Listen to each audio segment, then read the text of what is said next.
We were considering yesterday the importance of relationship.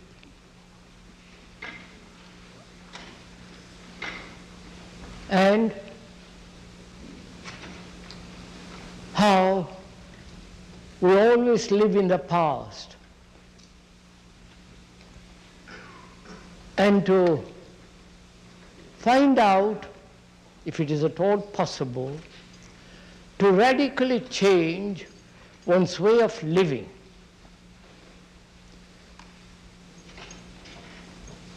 And we're going to examine together the question of what is hidden in the consciousness, the deeper layers of the mind, which is generally called the unconscious. Because we are concerned with bringing about in ourselves and so in society a radical revolution. The physical revolution, which one is advocating all over the world at the present time, doesn't bring about fundamental change in man. And though it is necessary that a corrupt society such as this in Europe and in India and elsewhere, there must be fundamental changes in the very structure of society. And if man remains corrupt himself, his activity, he will overcome whatever the structure be, however perfect it be. Therefore, it is imperative, absolutely essential, that he change. And is this change to be brought about through the process of time, through gradual achievement, through gradual change, or does the change take place only in the instant? And that's what we are going to examine together. One sees that there must be change in oneself. The more sensitive, the more alert and intelligent one is, one is aware that there must be a deep, abiding, living change. And the content of consciousness is consciousness. The two are not separate. What is implanted, what is in consciousness, makes up consciousness. And to bring about a change in consciousness, both the obvious and the hidden, does it depend on analysis?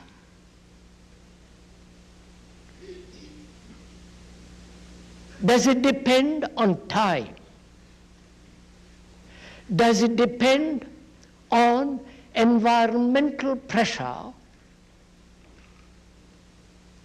Or is the change to take place totally independent of any pressure, of any strain, of any compulsion?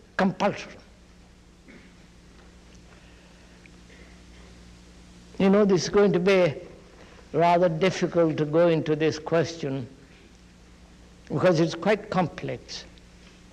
And I hope you will both of us able to share what is being said.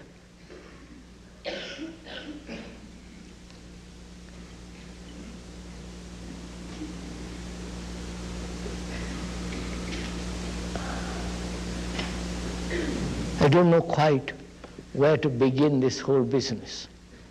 Do you?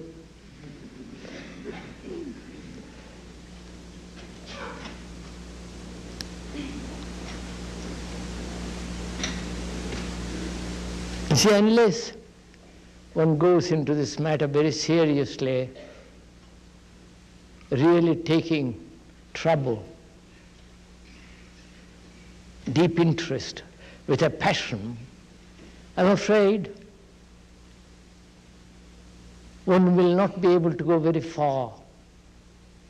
Far in the sense, not in time or in space, but within oneself, very deeply. One needs a great deal of passion, a great energy.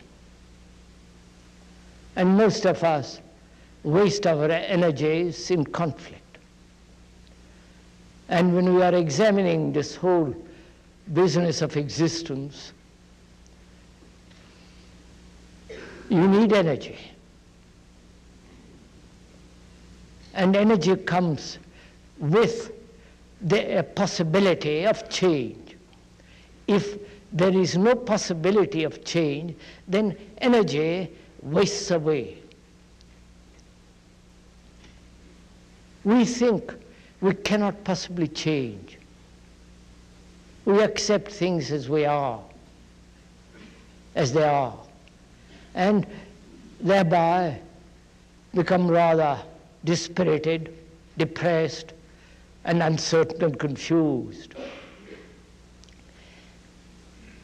It is possible to change radically, and that's what we're going to examine. And if you will not follow exactly what the speaker is saying, but using his words and using those words as a mirror to observe yourself and inquire with passion, with interest, with vitality, and great deal of energy, then perhaps we can come to a point where it'll be obvious that without any kind of effort, without any kind of motive, the radical change takes place.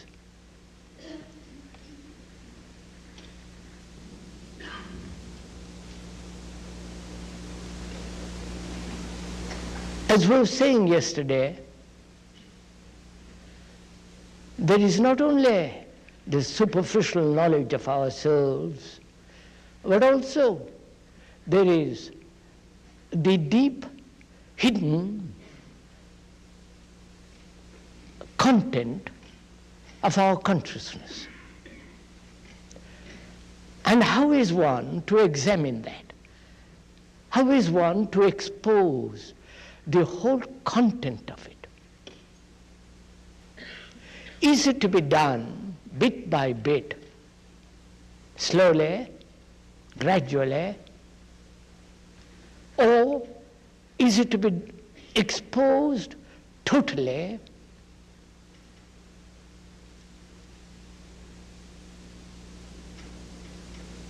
and understood instantly, and thereby the whole analytical process comes to an end? Now we're going to go into this question of analysis.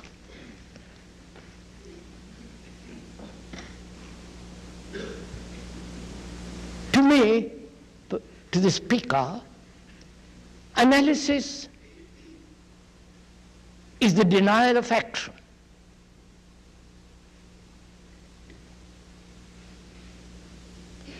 Action being always in the present, active present. Action means not having done or will do, but doing. Analysis prevents that active action in the present. Because in analysis, there is involved time.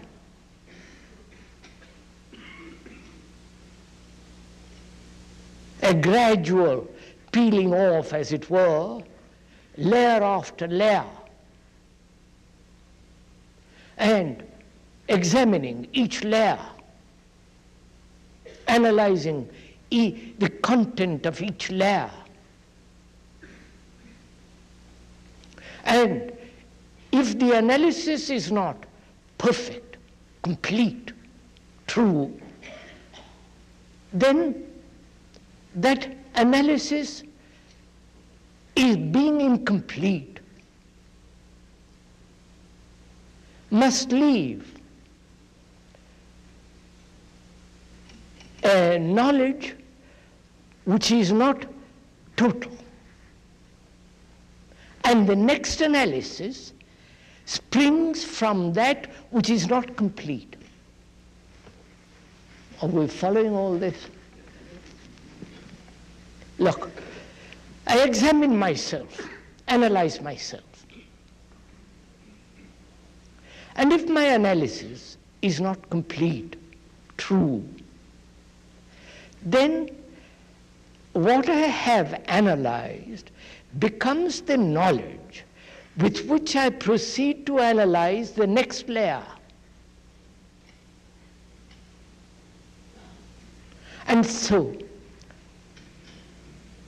in that process, each analysis becomes incomplete and leads to further conflict, and so to inaction. Bene, shall go on. And in analysis, there is the analyzer and the analyzed. Whether the analyzer is professional or yourself, the layman, there is this duality, the analyzer analyzing. Analyzing something which he thinks is different from himself. And the analyzer, what is he? He is the past. He is the accumulated knowledge of all the things he has analyzed. And with that knowledge, which is the past, he analyzes the present. So, in that process, there is conflict. There is the struggle to conform or to force that which he analyzes. And in analysis, there is this whole process of dreaming. I don't know if you have gone into all this yourself, or probably you have read other people's books, which is most unfortunate. Because then you merely repeat what other people have said, however specialists, however famous they are. But if you don't read all those books, as the speaker doesn't, because they're rather boring, then you have to investigate it yourself. Then it becomes much more fascinating, much more original, much more direct and true.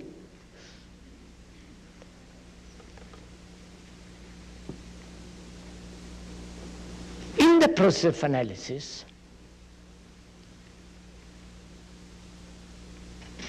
there is this world of dreams. And we accept dreams as necessary, because the professionals have said, you must dream, otherwise you go mad. And there is some truth in that.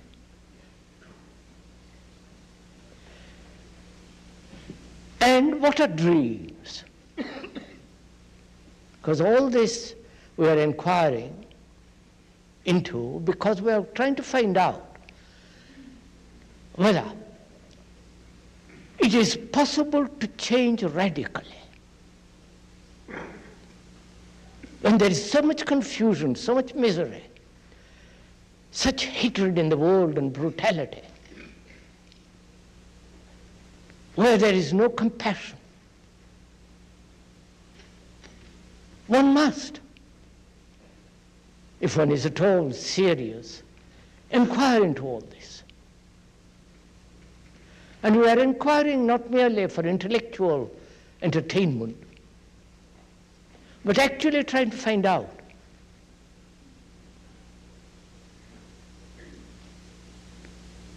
if it is possible to change. And when you see the possibility of change, whatever we are, however shallow, however superficial, repetitive, imitative,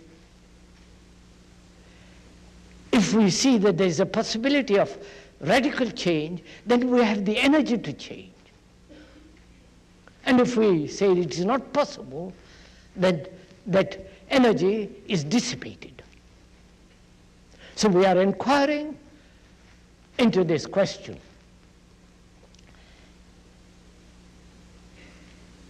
Whether analysis does produce a radical change at all, or is it merely an intellectual entertainment,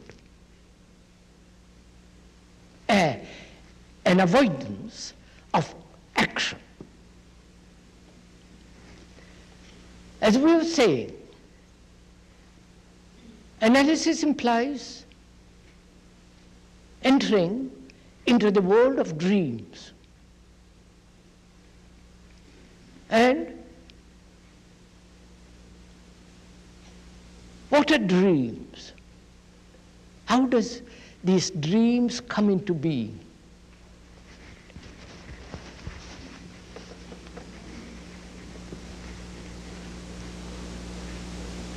I don't know if you have gone into this.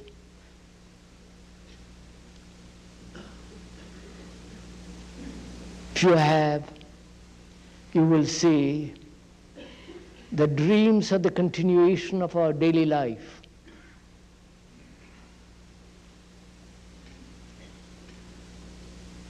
What you are doing during the day, all the mischief,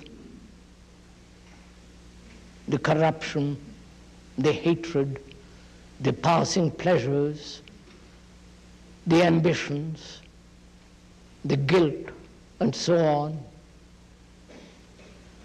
All that is continued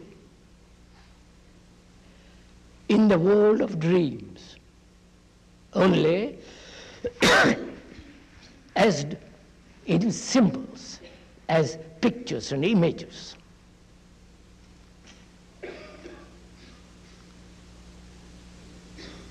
And these pictures and images have to be interpreted. And all the fuss and the unreality of all that comes into being. One never asks, why should one dream at all? One has accepted dreams as essential, as part of life. Now we are asking ourselves, if you are with me, why you dream at all? Is it possible when you go to sleep to have a mind that is completely quiet. Because it's only in that quiet state that it renews itself. It empties itself of all its content so that it is made fresh, young, decisive, not confused. And if dreams are the continuation of our daily life, our daily turmoil, anxiety, the desire for security,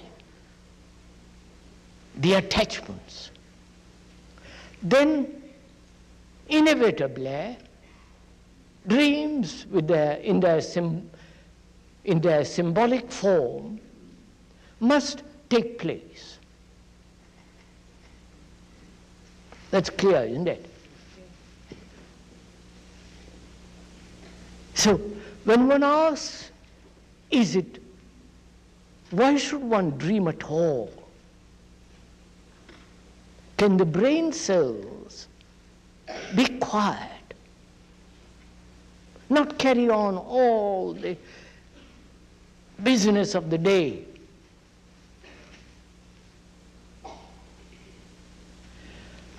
To find that out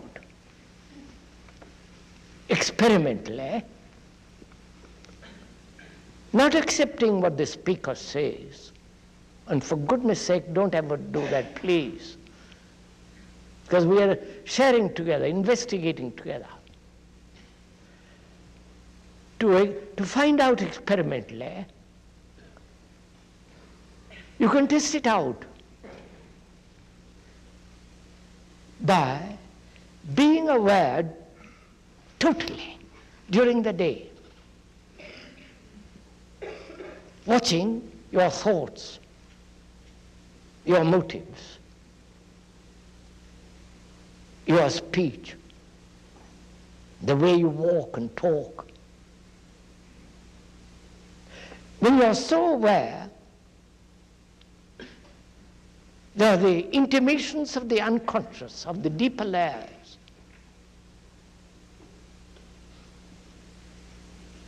Because then you are exposing, inviting the hidden motives, anxieties, all that, the content of the unconscious into the open. So when you do go to sleep, then you will find that your mind, including the brain, is extraordinarily quiet. It is really resting. Because you have finished what you have been doing during the day. That is, I don't know if you have ever done it. If you take stock of the day,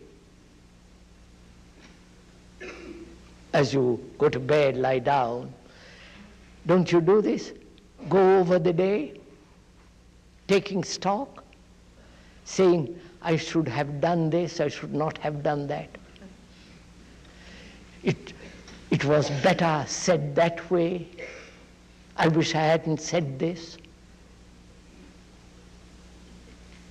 That is, when you take stock of the things that have happened during the day, you are trying to put order. Please do pay little attention to this. You are trying to bring about order before you go to sleep. And if you don't put order before you go to sleep, the brain tries to put order when you are asleep. Because the brain functions perfectly only in order, not in disorder.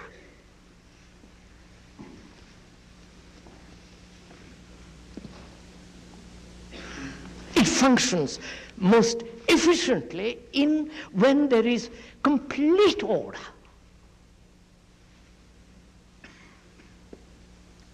Whether that order is neurotic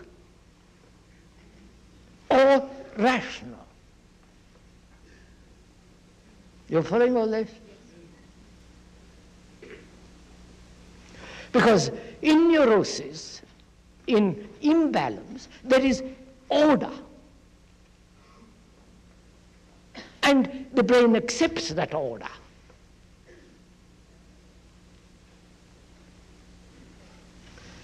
And if you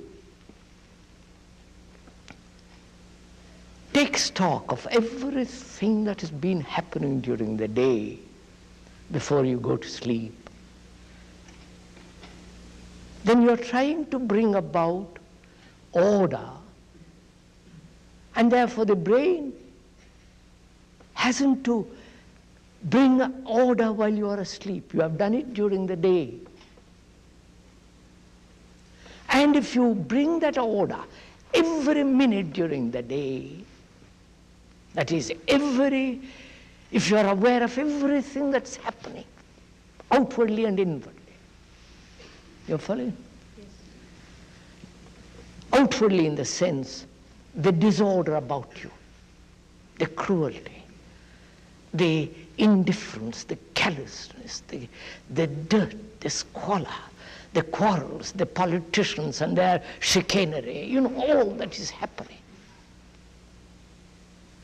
And your relationship with your husband, wife, with your girl or boy, aware of all that during the day, without correcting it, just being aware of it. The moment you try to correct it, you're trying to bring disorder. But if you merely observe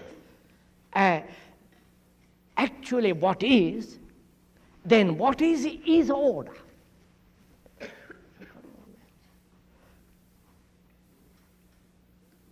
It is only when you try to change what is, then there is disorder.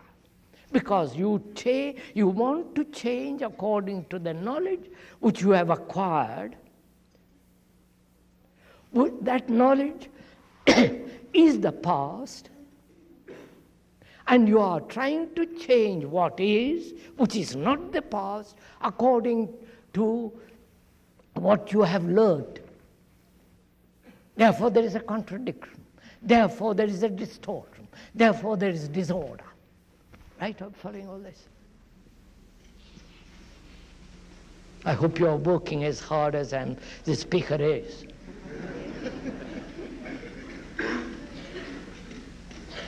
May I take my coat off?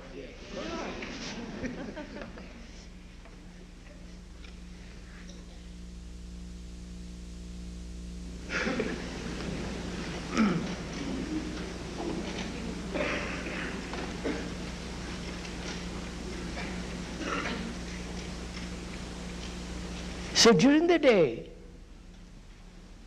if you are aware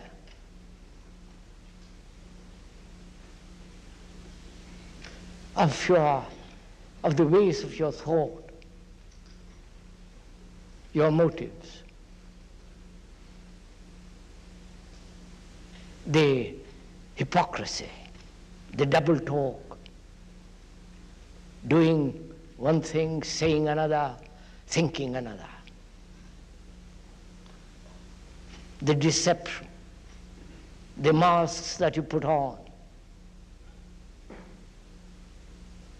the varieties of deceptions that one has so readily at hand. If one is aware of all that during the day, you don't have to take stock at all when you go to sleep. You are bringing order each minute.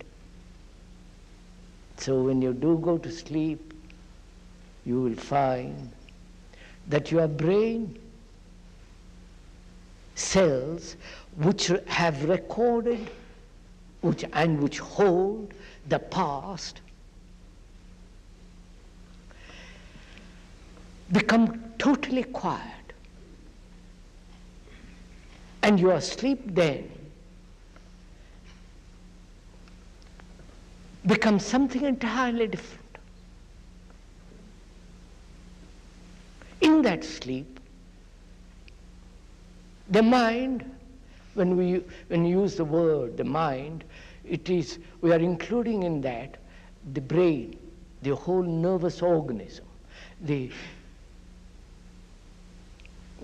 affections, all the human structure is the mind. When we use that word, we mean all that, not something separate.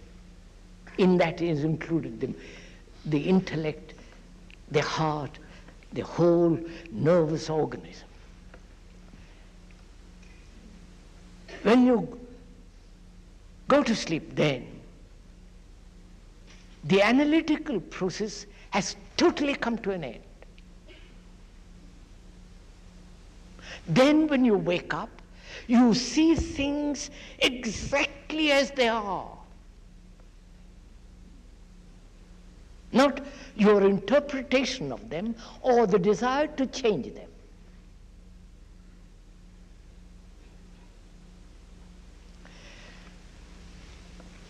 So, analysis to the speaker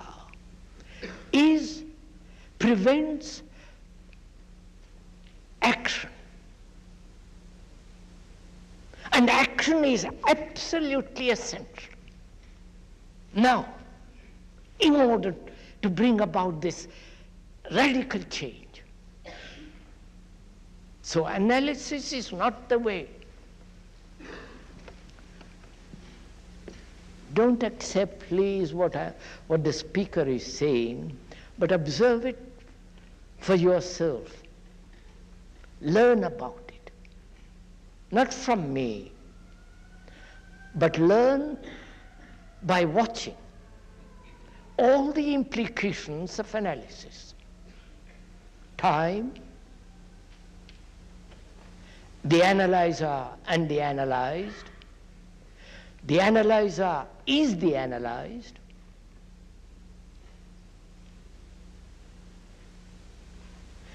and each analysis must be complete, otherwise it distorts the next analysis. So seeing the whole process of analysis, whether it's analysis, introspective or intellectual analysis, is totally wrong.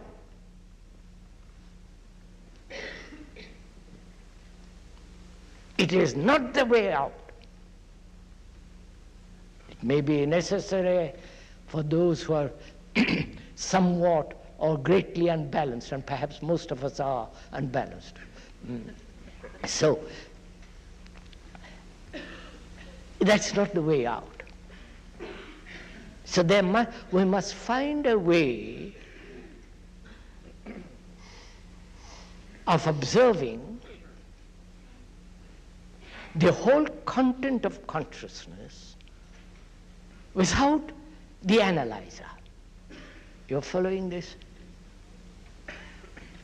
You know, it's a great deal, this is great fun if you go into this. Because you have then reject totally everything that man has said.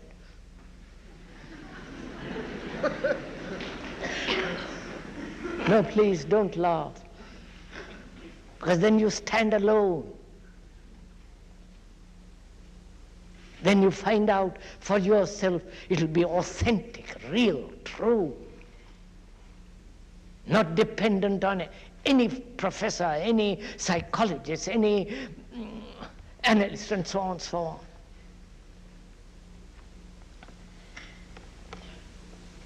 So one must find a way of observing without analysis. I'm going to go into that.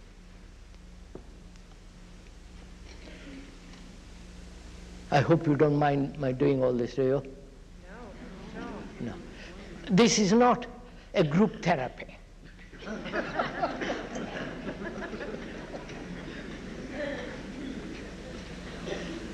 This is not an open confession.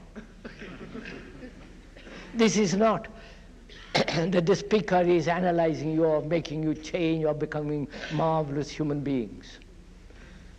You have to do this yourself. And as most of us are second-hand or third-hand human beings, it's going to be very difficult to put away totally all that has been imposed on our minds by the professionals, whether religious professionals or the scientific professionals. We have to find out for ourselves.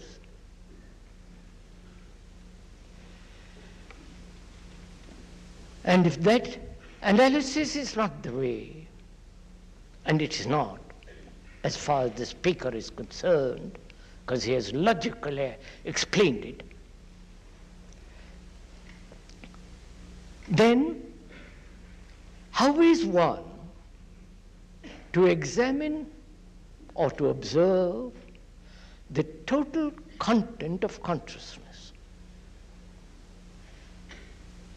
And what is the total content? What is the content of consciousness? Please don't repeat what somebody else has said. What is your total content? Have you ever looked at it? Have you ever considered it? If you have, is it not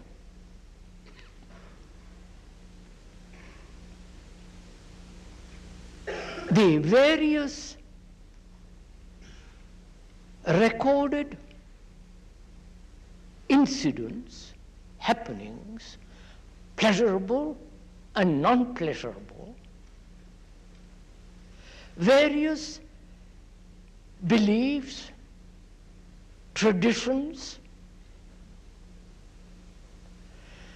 the various individual recollections, memories, and the racial family memories, the culture in which one has been brought up, all that is the content, isn't it?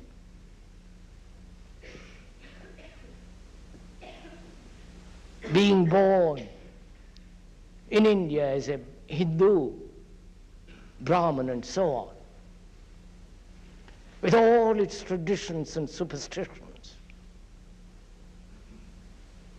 with its dogmatism, beliefs, all that culture of thousands of years is stored up. And the incidents that take place every day, the memories, the various pains, the unhappiness, the incidents, the insults,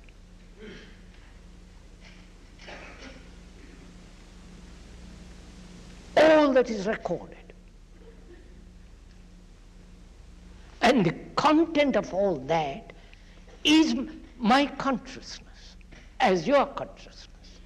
You, as a Catholic Protestant, living in this Western world with this search for more and more and more,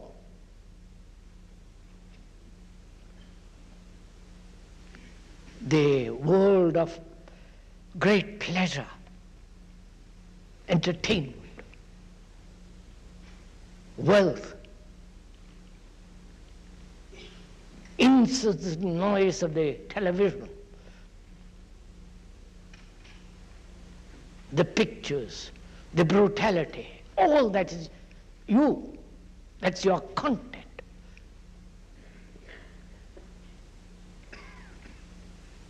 And how is all that to be exposed?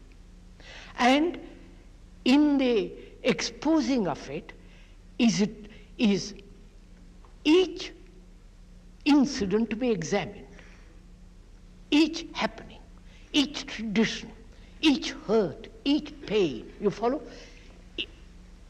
One by one. Or is it to be looked at totally? You're following all that? If it is to be examined bit by bit, one by one, you are entering into the world of analysis. And then there is no end to that. You will die analyzing. And giving great deal of money to those who analyze, if that's your pleasure. Or is it to be looked at totally? Now we're going to find out how to look at these various fragments, which are the contents of consciousness, totally, not analytically. Bene? We're communicating with each other.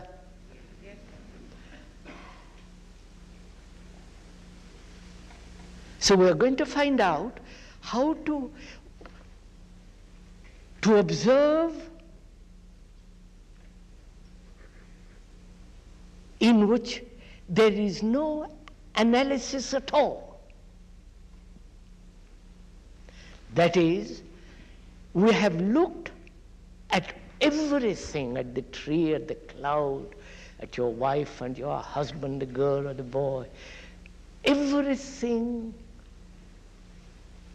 as an observer and the observed. Right? Please do give little attention to this. You have observed your anger, your greed or your jealousy, whatever it is, as an observer looking at greed. The observer is greed, but you have separated the observer because your mind is conditioned to the analysis, analytical process. Therefore, you are always looking at the tree, at the cloud, at everything in life as an observer and the thing observed. Have you noticed it? You look at your wife through the image which you have of her. That image is the observer. That image is the past. That image has been put together through time. And the observer is the time, is the past, is the accumulated knowledge of the various incidents and accidents and happenings, experiences, so on. That observer is the past, and he looks at the thing observed as though he was not of it but separate from it. Now, can you look without the observer?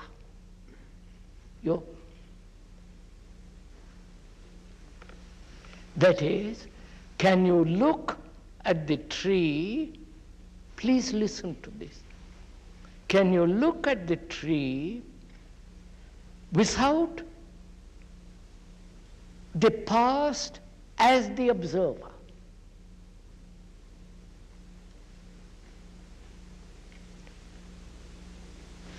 That is, when there is the observer, then there is space between the observer and the observed, the tree. Right? That space is time. because there is a distance. That time is the quality of the observer, who is the past, who is the accumulated knowledge, who says that is the tree, or that is the image of my wife. Now, can you observe without the observer? That is, can you look not only at the tree, but your wife or your husband, without the image?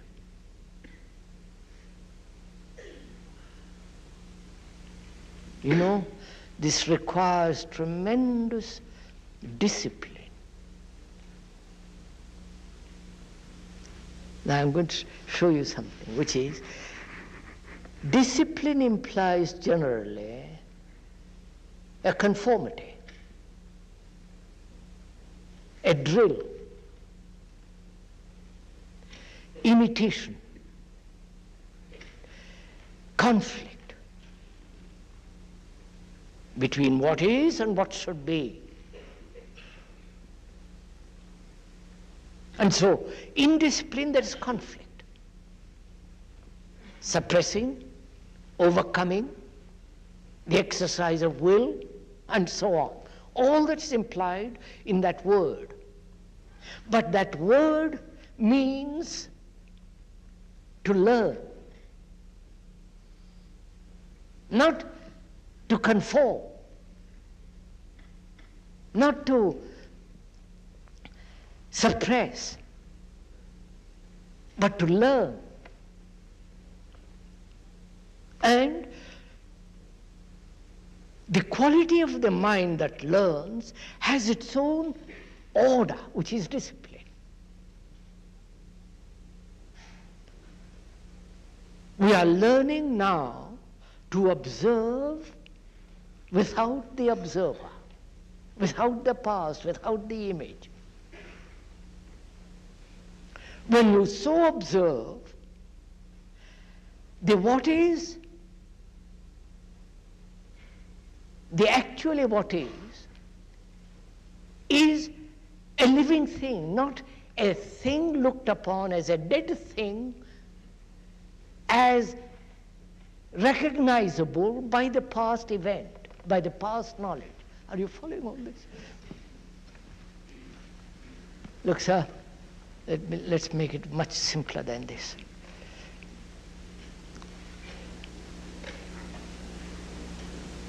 Now, you say something to me which hurts me.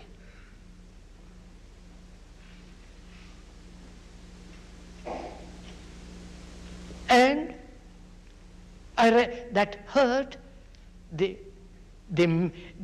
pain of that hurt is recorded.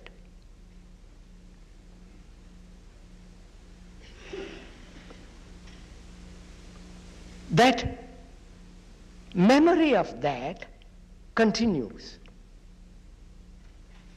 And when there is a further pain, it's recorded again.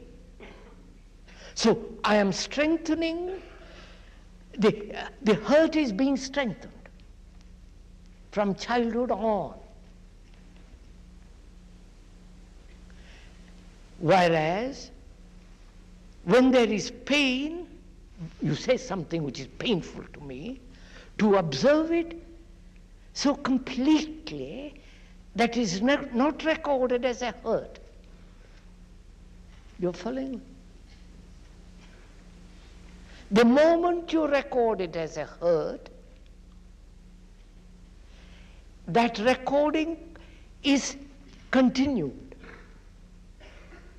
And for the rest of your life, you are being hurt, because you are adding to that hurt. Whereas if you observe the pain,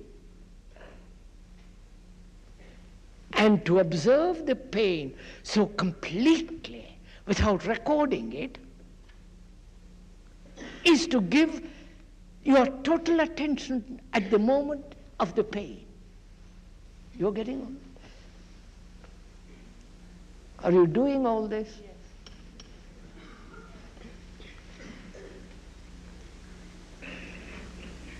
Look, sir, when you go out for a walk, when you walk in these streets, there's all kinds of noise, all kinds of shouting, the vulgarity, the brutality, this pouring in the noise. It is very destructive. The more sensitive you are, the more destructive it becomes.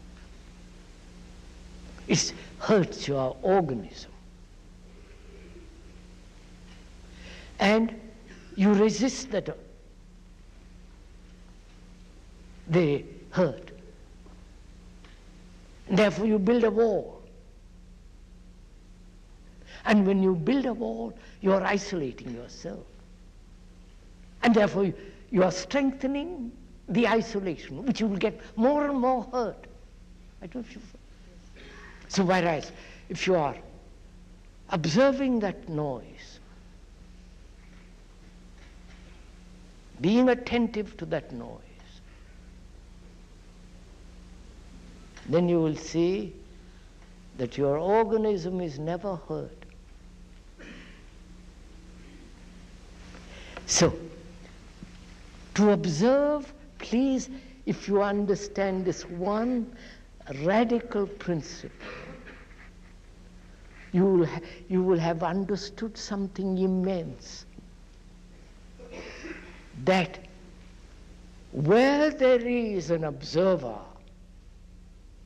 separating himself from the thing he observes, there must be conflict.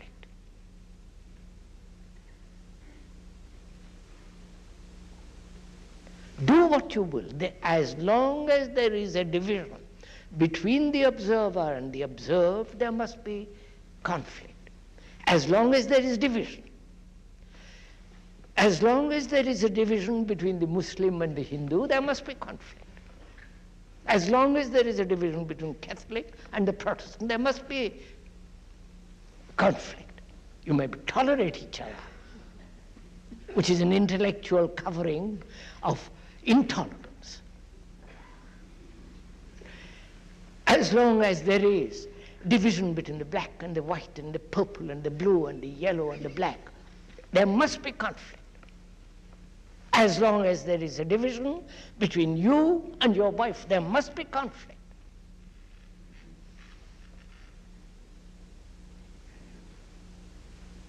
And this division exists fundamentally, basically, as long as there is the observer separate from the thing observed.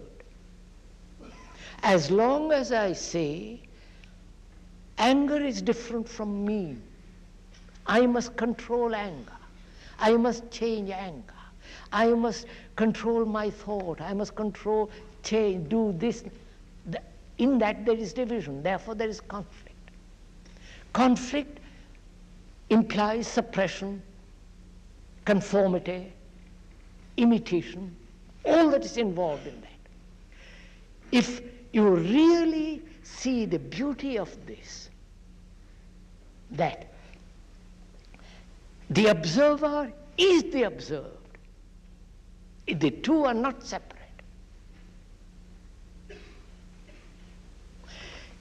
Then you can observe the totality of consciousness without analysis. Then you see the whole content of it instantly.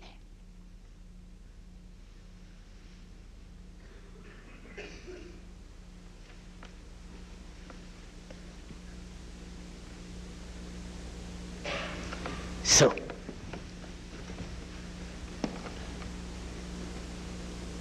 that is, the observer is the thinker.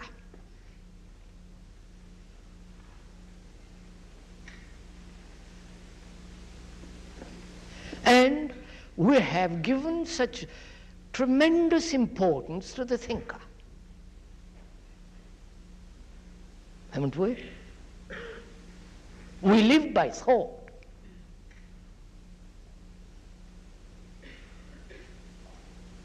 We do things by thought. We plan our life by thought.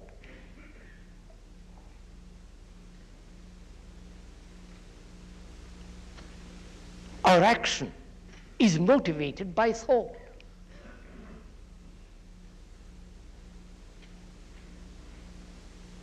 And thought is worshipped throughout the world as the most extraordinarily important thing, which is part of the intellect.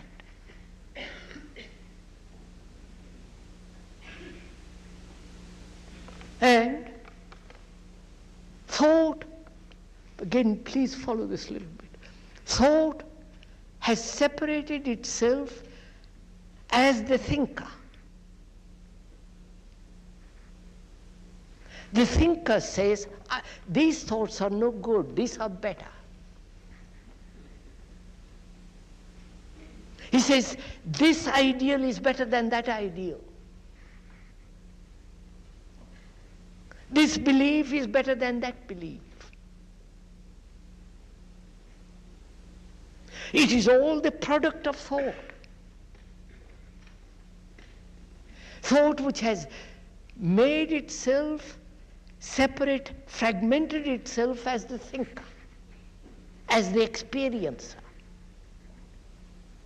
Thought has separated itself as the higher self and the lower self. In India they call it the Atman, the higher. Here you call it the soul or this or that. But it's still thought in operation. Right? That's clear, isn't it? I mean, this is logical, it is not irrational. Now I'm going to show you the irrationality of it.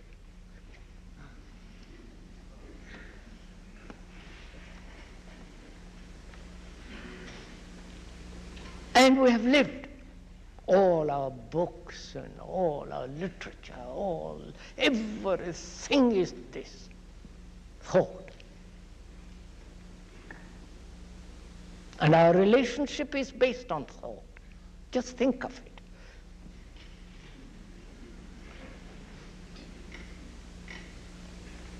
My wife, I haven't got one. My wife is the image which I have created by thinking.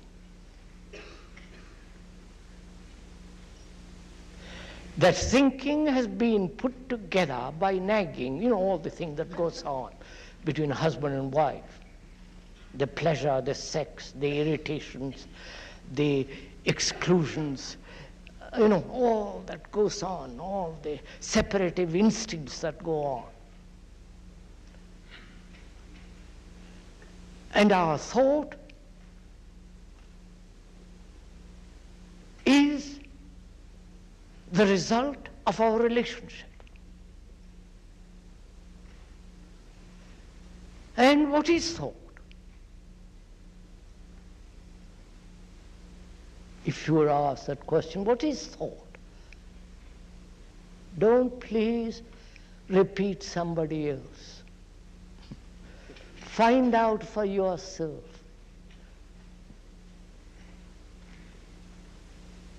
What is thought? Surely, thought is the response of memory, isn't it? Memory as knowledge. Memory as experience which has been accumulated, stored up in the brain cells. So the brain cells themselves are the cells of memory. If you didn't think at all, you would be in a state of amnesia. You wouldn't be able to go to your house. So, thought is the response of the accumulated memory as knowledge, experience. whether it's yours or the inherited or the communal and so on. So thought is the response of the past, which may project itself into the future, but it's still the past, going through the present, modifying it as the future, but it's still the past. Bene? Shall I go on? So, thought is never free. How can it be? It can imagine what is freedom. It can idealize what freedom should be, create a utopia of freedom. But thought itself in itself is of the past, and therefore is not free, and therefore is always old. Right?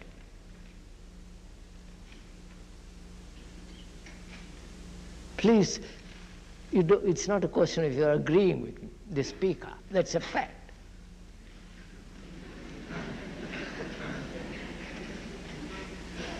And thought organizes our life based on the past.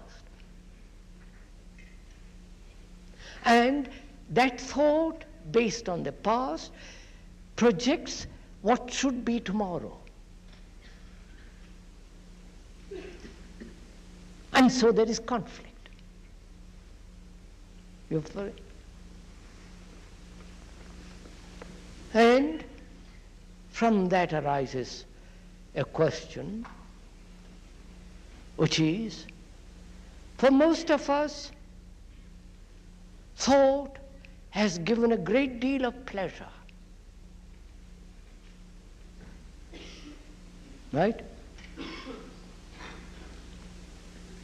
Pleasure is a guiding principle in our life. We are not saying that it's wrong or right. We are examining it.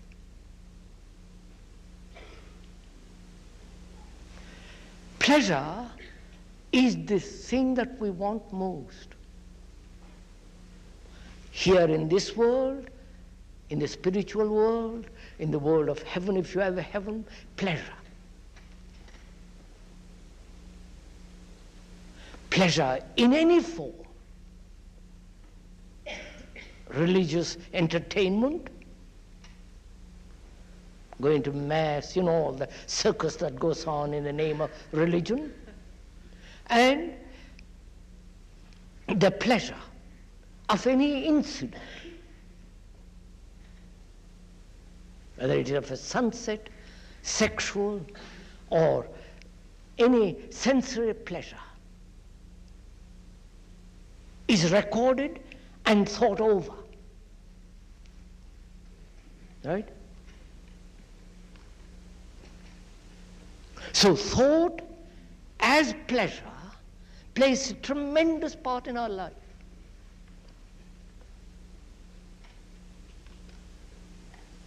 Something happened yesterday which was a lovely thing, a most happy thing. It's recorded, thought comes upon it, chews it, and keeps on thinking about it, and wants it to be repeated again tomorrow, sexual or otherwise. And so thought gives vitality to an incident that is over. I hope you're following all this. And so the very process of recording is knowledge which is the past. And thought is the past. So the thought as pleasure is sustained. And if you have noticed, pleasure is always in the past. Or the imagined pleasure of tomorrow is still the recollection projected into the future, the past, right? And also you can observe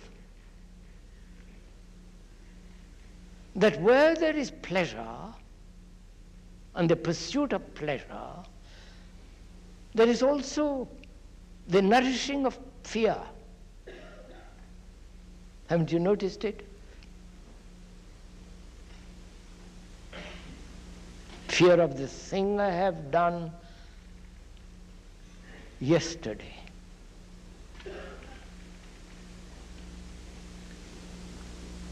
Fear of the pain of which I had, physical pain, a week ago, thinking about it, sustains the fear. There is no ending of that pain when it's over, it's finished, but I carry it over by thinking about it, right? So, thought sustains and gives nourishment to pleasure as well as to fear, right? Thought is responsible for this. I had pleasure yesterday and I wanted to repeat it again tomorrow. I have done something, or I had pain, physical pain, and I mustn't have it again, it's too awful. I think about it. Fear not only of the present, of the future. Fear of death, fear of the unknown, fear of, so many fears. Fear of not fulfilling, fear of not being loved, wanting to be loved. All the machinery of thought.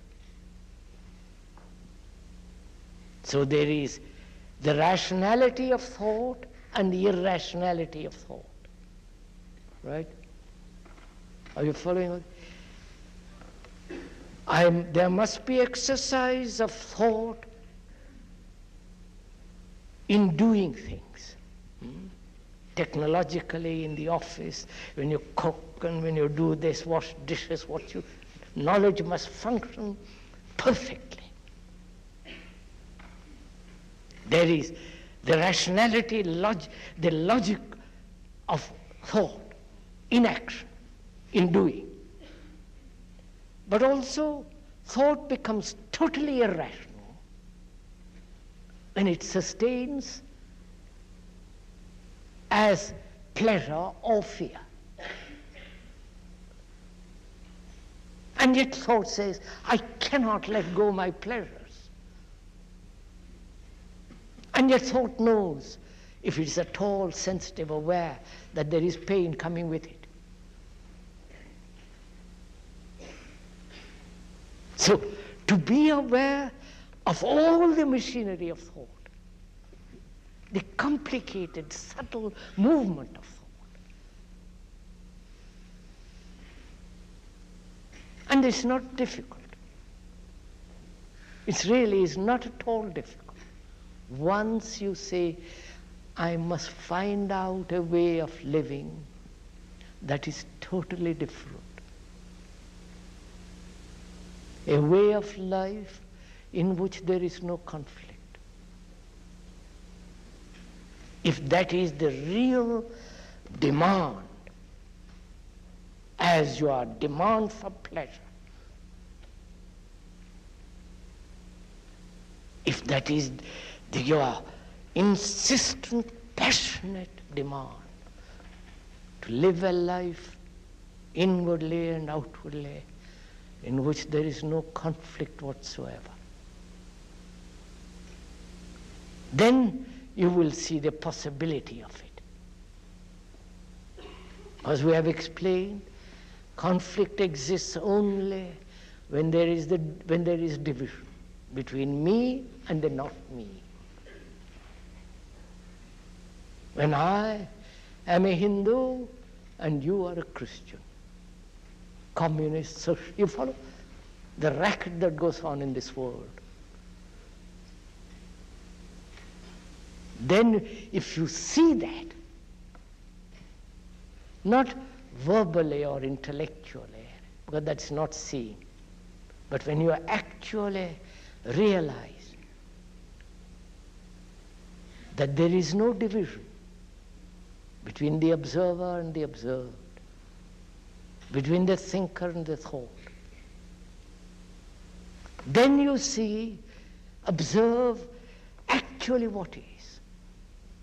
And then when you see actually what is, you have already beyond it. You don't stay with what is. You stay with what is only when the observer is different from the what is. You're getting this?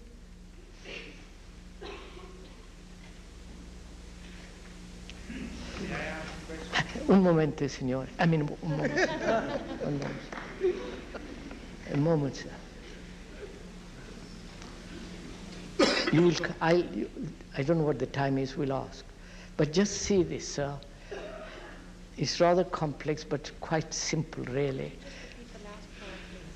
Beg pardon? Could you repeat the last part, please, again? Could I repeat the last part again? I don't know what I said. Sorry, I'm not, please don't laugh, sir. I'm not putting this on. I really forgotten what I've said. I'll repeat it differently. I'll say it differently.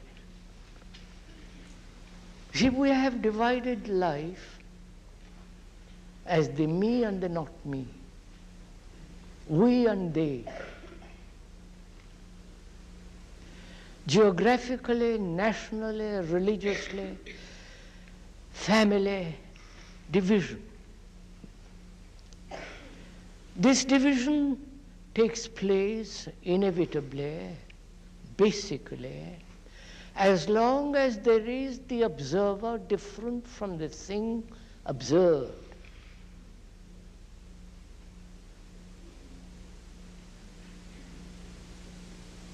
When I look at myself as an observer different from the thing observed, then what is, I want to change.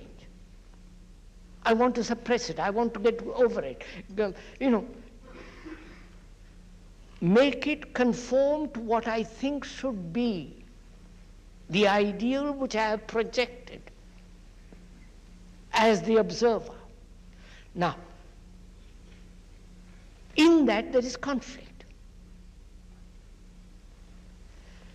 But to observe actually what is without the observer, which is the past, which is the time, which is all that, when you so observe actually what is, the what is has undergone a tremendous change. Because it's no longer what is, what you thought what is.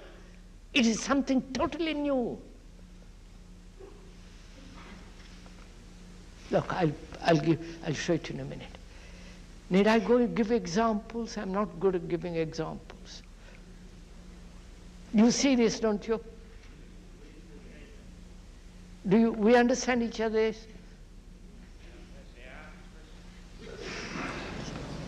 So let me finish, and then you can ask. I don't know what time it is. So, see, what we have talked about this evening is very simply how to totally eliminate in oneself every form of conflict. It is only then you know what love is.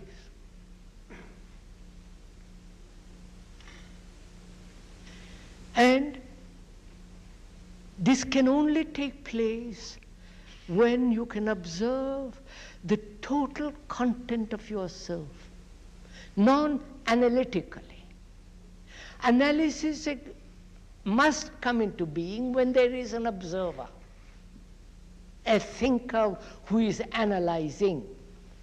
But the thinker, the analyzer, the observer is the analyzed, is the thing that he is going to analyze, is the thought. So when there is this complete cessation of division between the observer and the observed, then what is no longer what is. You've gone beyond, the mind has gone beyond it. Right, now sir, proceed. What's the question? What was the question, sir? Yes, I think I follow what you're saying about the separation between the observer and the observed. I was wondering, what do I do when I get up in the morning realizing that I observe and there is the object that I observe.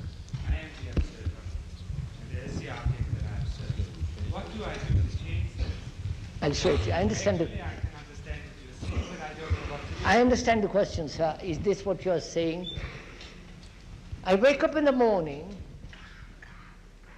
tired, exhausted.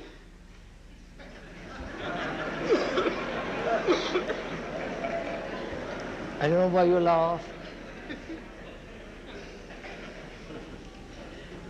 Lazy.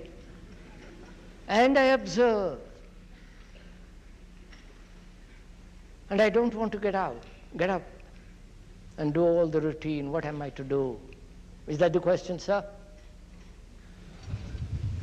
That is not exactly the way that I necessarily feel when I wake up in the morning. I see the separation between wanting to observe the object and yet being identified with the situation. I do not know how. When you say the same, I don't understand how do I change this phenomenon of the observer and the observed.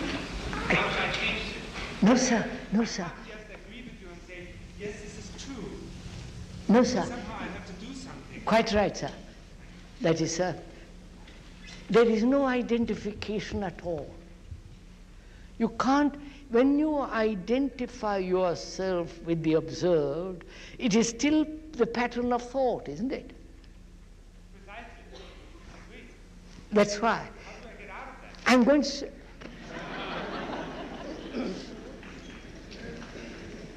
You don't get out of it. I'll show it in a minute, sir.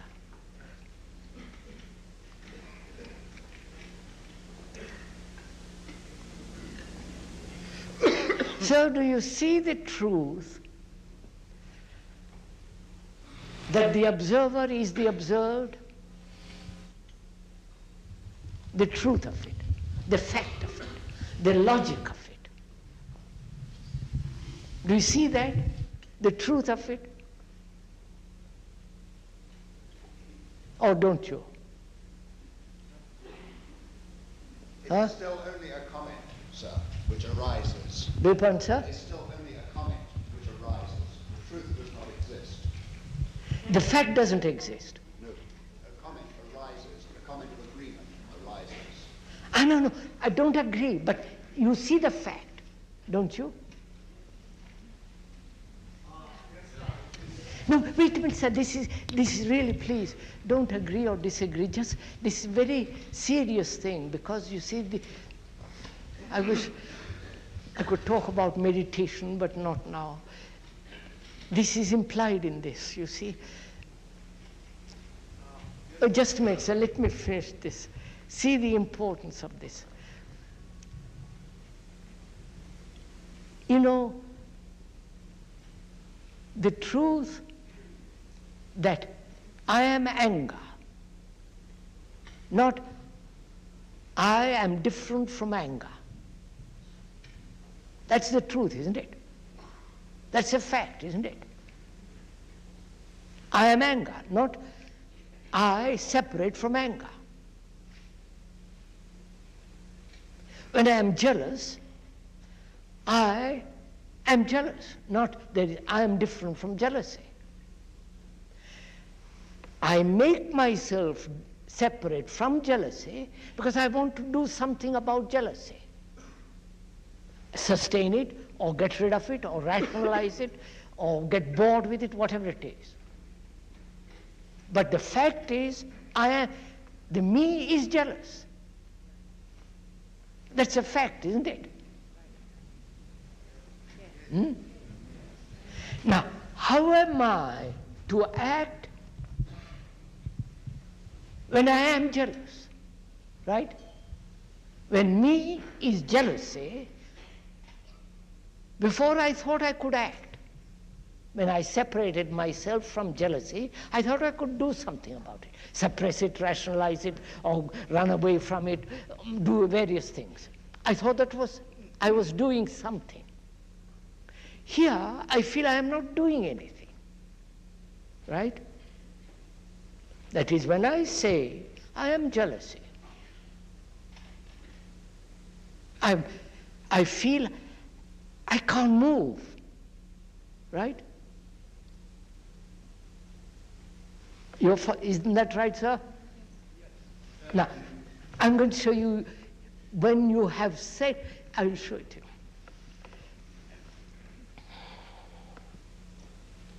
you. Look at the two varieties of activity. The action which takes place when you are different from jealousy, which is the non-ending of jealousy. You may run away from it, you may suppress it, you may transcend it, you may escape and all that, but it'll come back. It'll be there always. Because there is the division between you and jealousy. Now, there is a totally different kind of action when there is no division. Because in that, the observer is the observed. He cannot do anything about it. Right? Before he was able to do something about it. Now he feels he's stumped. He is frustrated. He can't do anything. Right? Now, if the observer is the observed, then there is no saying, I can't do anything about it. You're following this? He is what he is. I don't know if you're following this. He is jealousy. Now, when he is jealousy, what takes place?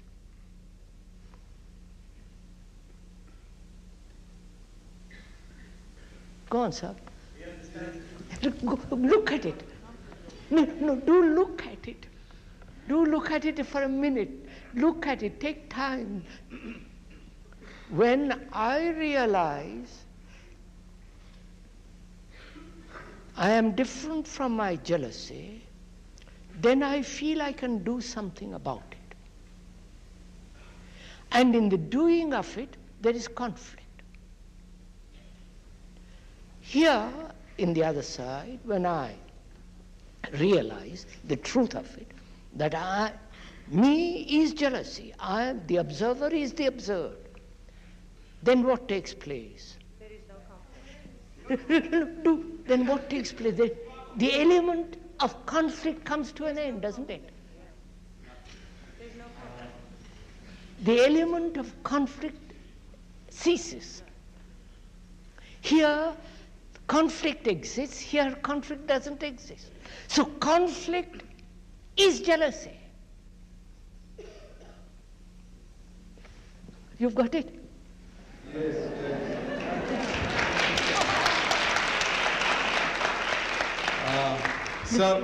Don't please. Just see what I've said. Please take time. Oh, you're too. Why do you clap? I don't know. May I ask a question? Sir, wait a minute, sir. Please, sir. There was conflict. And conflict has been part of my life. I've lived with conflict. From the moment I'm born till I die, I know nothing but conflict. Here, when the observer is the observed, the thinker is the thought, then there is no conflict. When there is no conflict, there is no jealousy. You don't have to think. Jealousy is conflict, isn't it?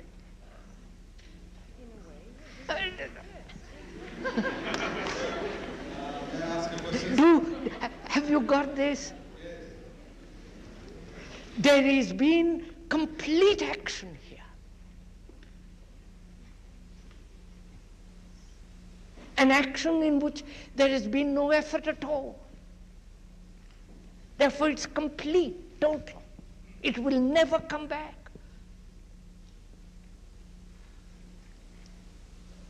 May I ask a question, sir? Yes, sir.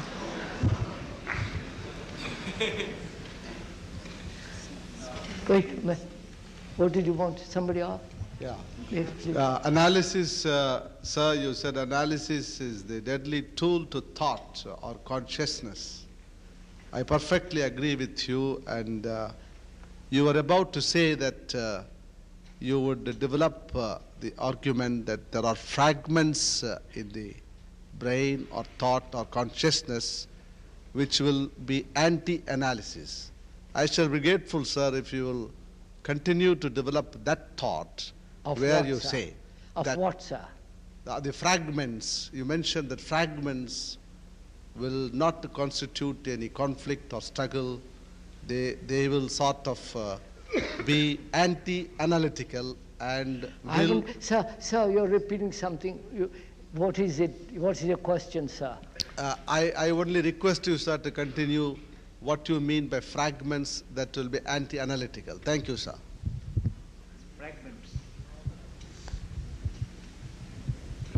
I've just explained, sir. There must be fragmentation when there is the observer and the observed at two different things. My Lord, I've explained it. No? Sir, look, this is not an argument. This is nothing to develop. I have gone into it fairly thoroughly. We can spend, of course, lots more time because the more deeply you go into it, the more there is. But, sir, look, we have broken up our life into many fragments, haven't we? The scientist, the businessman, the artist, this, the housewife, and so on and so on. What is the basis of this fragmentation? What is the root of this fragmentation? The root of this fragmentation is the observer and the observed. He breaks it up. He breaks up life. I am a Hindu and you're a Catholic. You're not you. I am a communist, you are a bourgeois. You follow? So there is this division all the time going on. And I say, why is there this division? What causes this division? Not only the external economic social structure, but much more deeply, what causes this division? This division is brought about, this fragmentation, the me and the not me, right? The me that want to be superior, the more famous, the ambitious, the greater, the more. And you, different. So, the me is the observer. The me is the past, which divides the present as the past and the future. So, as long as there is the observer, the experiencer, the thinker, there must be division. I showed we explained together with that. When there is division, there is jealousy, conflict with jealousy. And so sustained conflict in jealousy, where there is the observer is the observed, conflict ceases, and therefore jealousy ceases, because jealousy is conflict. Jealousy is conflict, isn't it? Is it human nature? Huh? Is it human nature? Is it human nature? Jealousy? Is jealousy human nature? Is violence human nature? Is greed perhaps. human nature? I wanted to ask you another question, if I may. Am I right or wrong, according to what you've been telling us? And to put it succinctly, are we what we as a man thinketh in his heart, so is he. So watch our thoughts and profit from experience. What? Madam, I haven't quite understood what you said. What was the question, madam?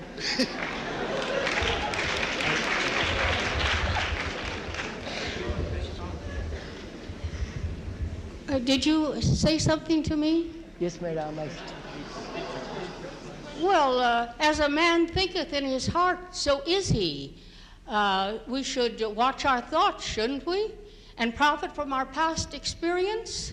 That's just what I was saying. As you think you are. That's just it. As you think, what you think you are. What you think, that you are greater than somebody else, that you are inferior to somebody else, that you are perfect, that you are not beautiful, that you are angry, what you think you are. Right? That's simple enough, isn't it?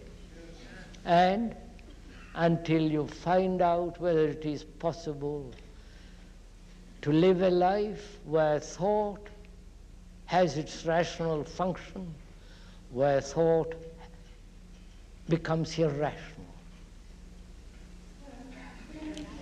We'll go into that tomorrow, next weekend. Excuse me. Yes, madam. Continue in the same vein with the jealousy. When the jealousy is me, and me is the jealousy, conflict ends because I know it's the jealousy and it disappears.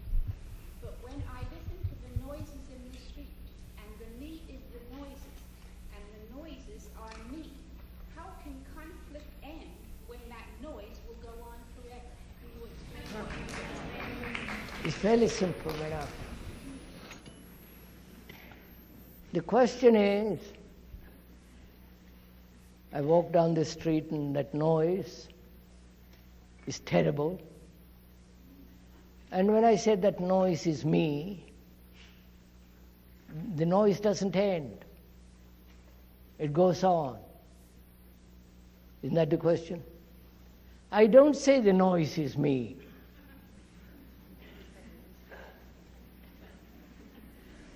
I don't say the cloud is me, or the tree is me. Why should I say the noise is me? No, please don't laugh. I don't know why you laugh about this silly thing.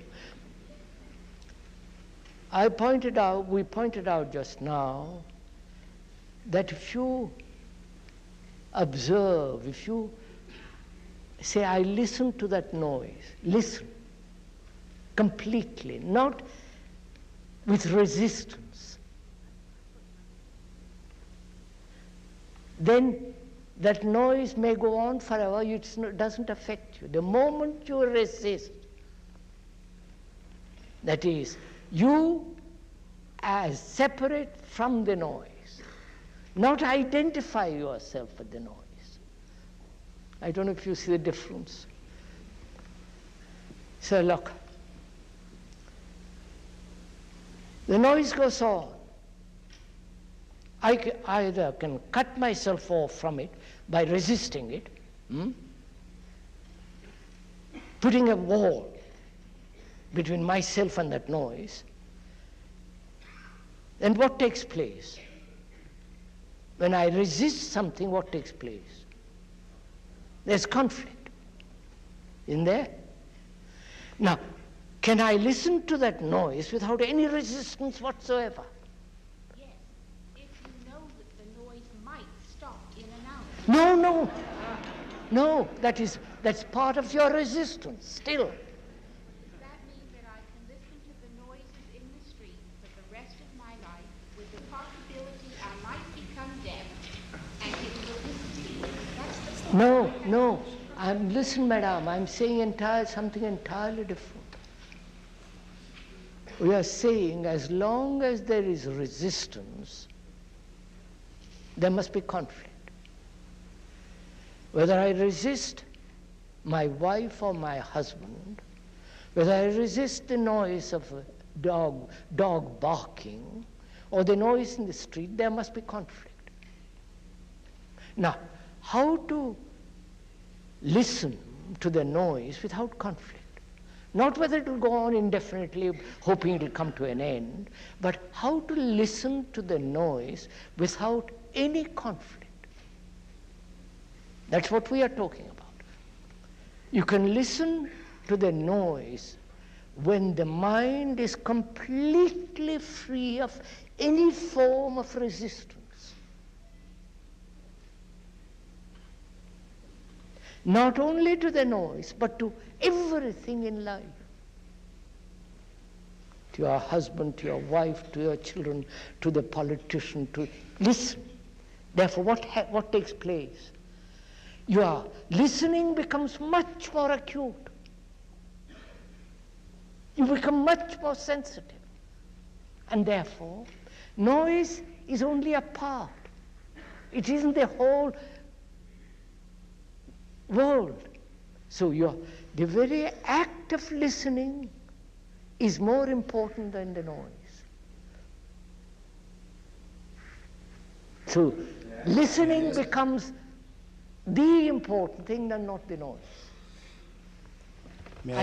I think so. I better stop now. It's 7:10. Please.